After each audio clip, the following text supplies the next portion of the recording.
Bienvenido una vez más a Libros Inmortales. Te saluda tu querido lector Andro Zulka desde Perú para todo el mundo.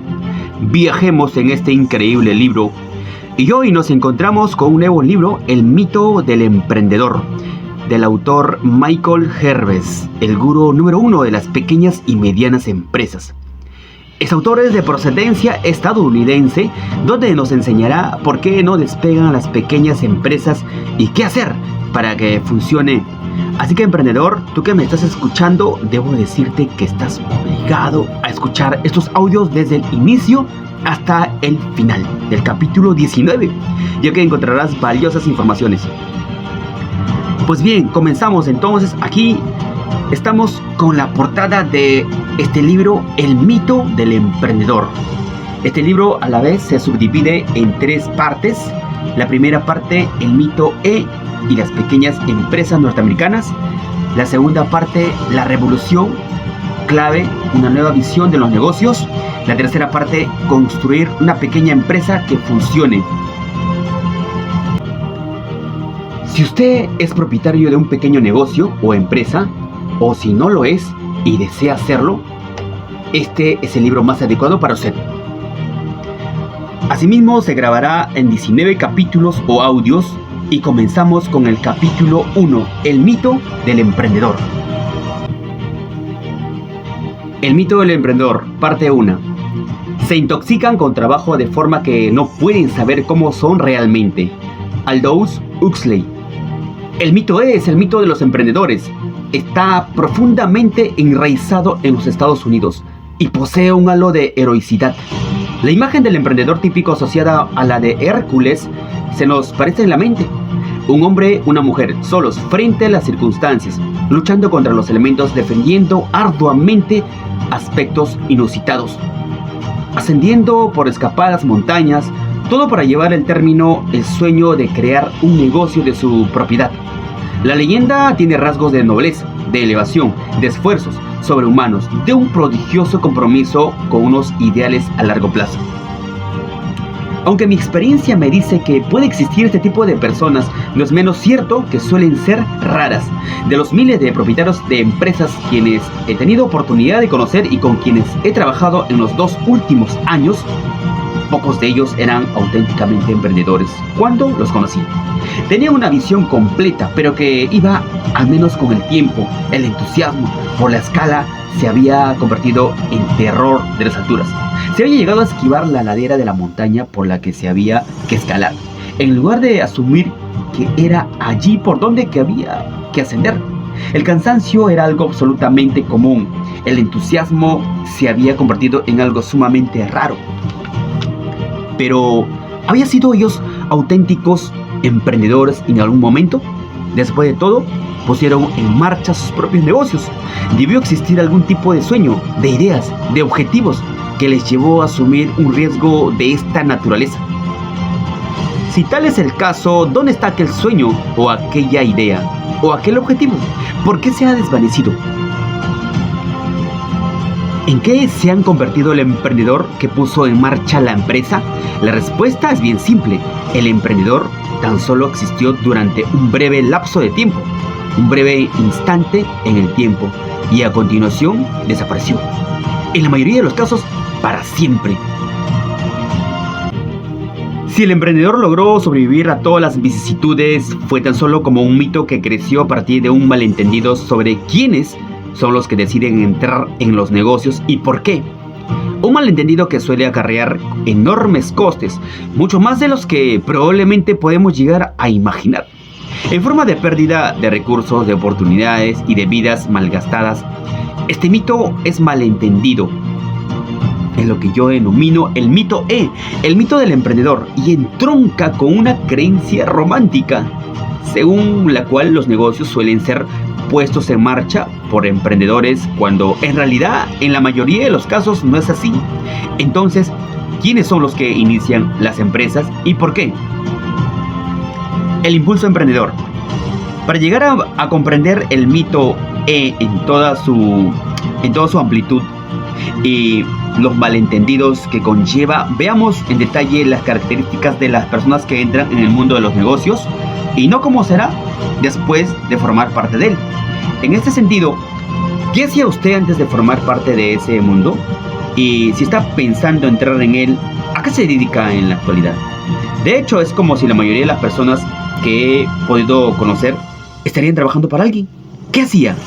Probablemente algún tipo de trabajo técnico, como la mayoría de las personas que deciden entrar en el mundo de los negocios. Tal vez era carpintero, mecánico o especialista en maquinaria, o tal vez librero o esquillador de perros lanosos, delineante, peluquero, barbero, programador informático, médico, escritor, técnico, artista gráfica, contable, lampista, optometrista o vendedor. Pero más allá de dónde estuviese y qué hiciese, lo cierto es que desarrollaba un trabajo técnico y probablemente era muy bueno con ello, aunque no estaba haciendo para un tercero, hasta que un día sin razón aparente ocurrió algo.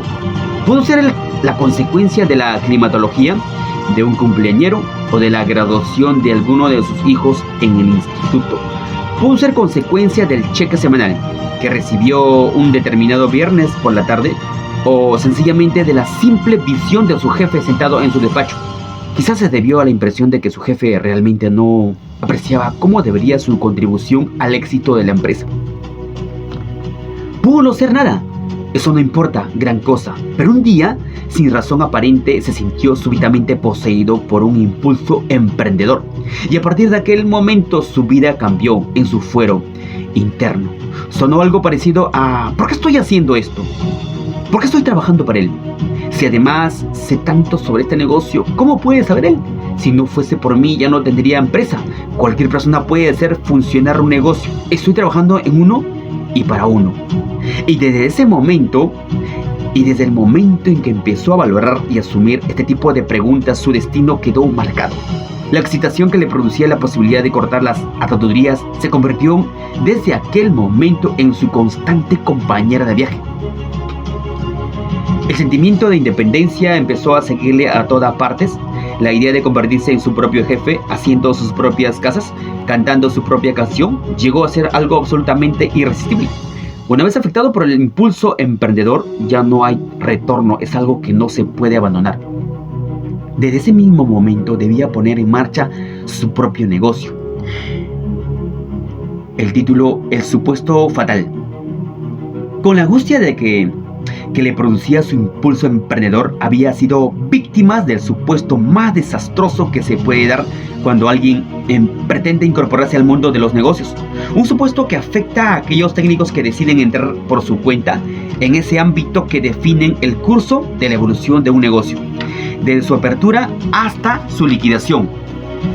Este supuesto fatal se resume básicamente en esta proposición: si se comprende el trabajo técnico de un determinado negocio, se comprende el negocio para el que ese trabajo supone un elemento fundamental. Y la razón fatal es que simplemente eso no es cierto. De hecho, esta es una de las causas fundamentales del fracaso de una empresa: el trabajo técnico de un determinado negocio y el negocio sustentado en ese tipo de trabajo. Son dos cosas totalmente distintas, pero el técnico que decide emprender un negocio normalmente no es consciente de este hecho. Para el técnico afectado, para el impulso emprendedor, un negocio no es realmente un negocio, sino un lugar al que acudir a trabajar. Por ello, el carpintero, el electricista, el lampista se convierte en contratista. El barbero decide abrir una barbería. El escritor técnico abrirá una empresa para editar textos técnicos. La peluquera, un salón de belleza. El ingeniero decide entrar en los negocios de los semiconductores. Y el músico opta por abrir una tienda de instrumentos musicales. Todos ellos absolutamente convencidos de que, mediante la comprensión del trabajo técnico del negocio, quedan inmediatamente e inminentemente cualificados para hacerlo funcionar. Y eso no es cierto. De hecho, en lugar de convertirse en el primer activo de su negocio, el conocimiento del trabajo técnico del mismo será su mayor pasivo individual. Aunque no es menos cierto que si el técnico no tuviese ese conocimiento debería aprender a desarrollarlo. Se vería obligado a aprender las claves para que el negocio funcionase, en lugar de tener que efectuar el trabajo por sí mismo. Lo verdaderamente trágico es que cuando el técnico cae presa del supuesto fatal, el negocio que teóricamente debía liberarle de trabajar para un tercero, en realidad termina por esclavizarlo. De pronto el trabajo que se conocía al dedillo se transforma en algo más, en una labor a la que se suman una docena de aspectos diferentes de los que no se tenían conocimiento. Aunque haya sido el impulso emprendedor el que ha estado en el origen del negocio, resulta que el técnico quien debería realizar el trabajo, de manera que de improviso los sueños emprendedores se convierten en la pesadilla del técnico. Ver a la mujer joven reparando pasteles, ver a la mujer joven iniciando un negocio de pasteles, ver a la mujer joven convirtiéndose en una mujer vieja. Conocí a Sara después de que ésta llevase 3 años en el mundo de los negocios. Me comentó: han sido los 3 años más largos de toda mi vida. El negocio de Sara se llamaba Todo sobre los pasteles. No es el nombre real, pero no era, de hecho, todo sobre los pasteles, sino todo sobre el trabajo. Sara amaba el trabajo por encima de todo y este era el más importante que había realizado en su vida.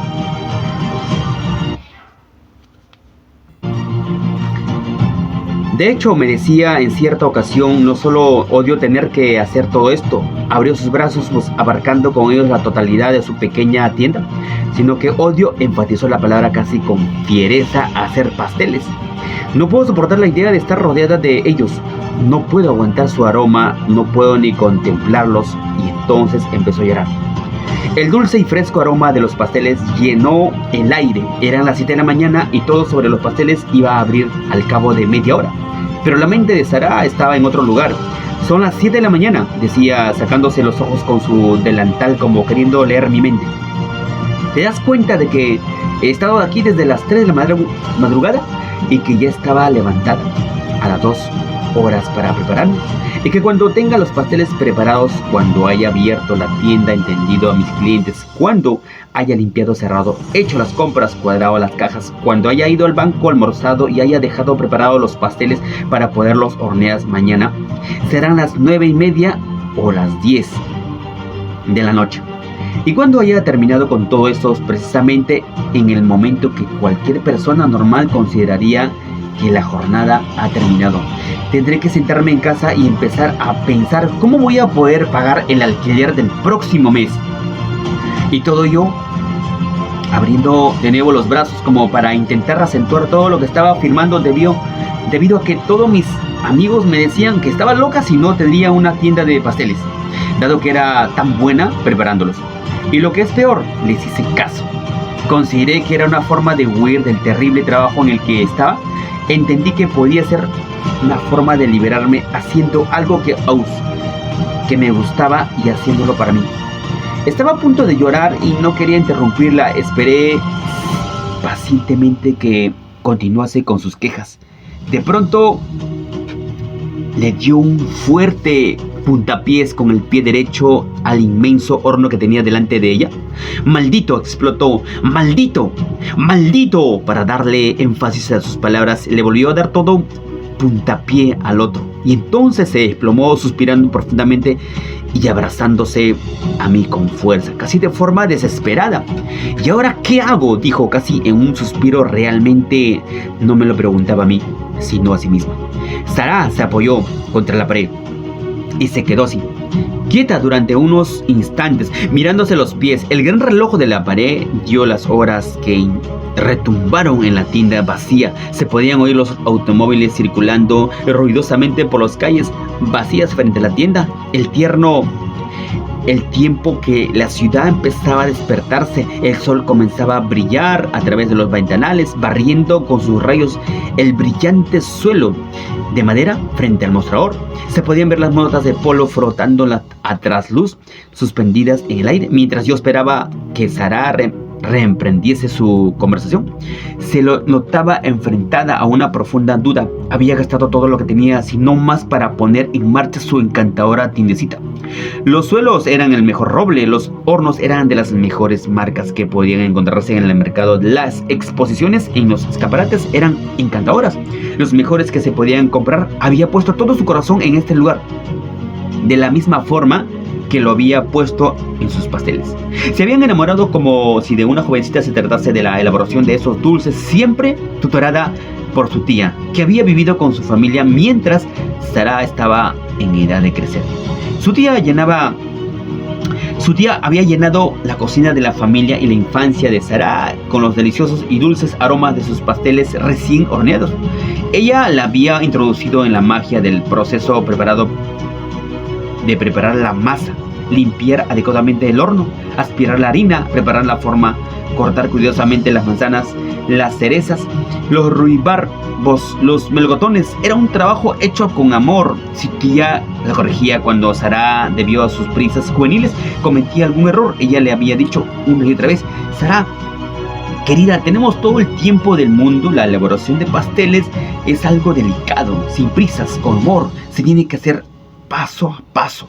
Se trata de hacer pasteles. Y Sara pensaba que la comprendía, pero ahora se ha dado cuenta de que las cosas han cambiado. La elaboración de los pasteles ha resultado algo ruinoso para ella, y por lo menos eso creía. El reloj siguió con su tañido enfático. Observé cómo Sara se estremeció de angustia. Pensé en lo opresivo que podía ser para ella encontrarse sumida en dudas con las importantes deudas que había contraído y con tan pocos ánimos para enfrentarse a tantos problemas. ¿Dónde estaba tu tía? ¿Quién iba a decirle que era lo que debía hacer a continuación? Sara, le dije con tanto cuidado, ¿cómo fui capaz? Es el momento de volver a aprender todo lo que hay que saber sobre la elaboración de los pasteles. El técnico, afectado por el impulso emprendedor, asume un trabajo que le gusta y con el que le disfruta, y le convierte en su propio empleo. El trabajo tan amado se convierte en una tarea, entre otras muchas, menos familiares y menos complacientes. En lugar de mantener su especialidad, que representa la única habilidad que el técnico puede poseer, y a partir de la que se ha intentado iniciar un negocio, el trabajo se trivializa. Se convierte en algo que debe ser realizado con la finalidad de dejar espacio físico y temporal para otras muchas cosas que deben también ser realizadas. Le comenté a Sara que todos y cada uno de los técnicos que han puesto en marcha un negocio se han visto asaltados por la experiencia derivada del impulso emprendedor de la misma manera que ella. Primero, excitación, ansia, deseo, alborozo. En segundo lugar, miedo, terror. En tercer lugar, cansancio, incomprensión. Y finalmente, desesperación. Un terrible sentimiento de pérdida.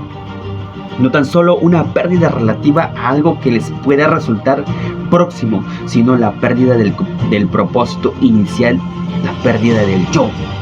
Sara me observó con un sentimiento de alivio al sentirse mirada pero no juzgada. Has acertado en lo que me pasa, dijo, pero ¿qué tengo que hacer? Tendrás que resolver tu problema paso a paso, le respondí. El aspecto técnico no es el único problema que tienes que resolver en todo este asunto. Fin del capítulo 1. Nos vemos en el segundo capítulo con el título El emprendedor, el directivo y el técnico. El porqué de las tres personalidades en una sola persona. Bien, querido lector, me despido. Se despide tu querido lector Andros Zulka. No olvides suscribirte para no perderte ningún capítulo, que está muy interesante este libro. Nos vemos en el siguiente capítulo. Bye bye.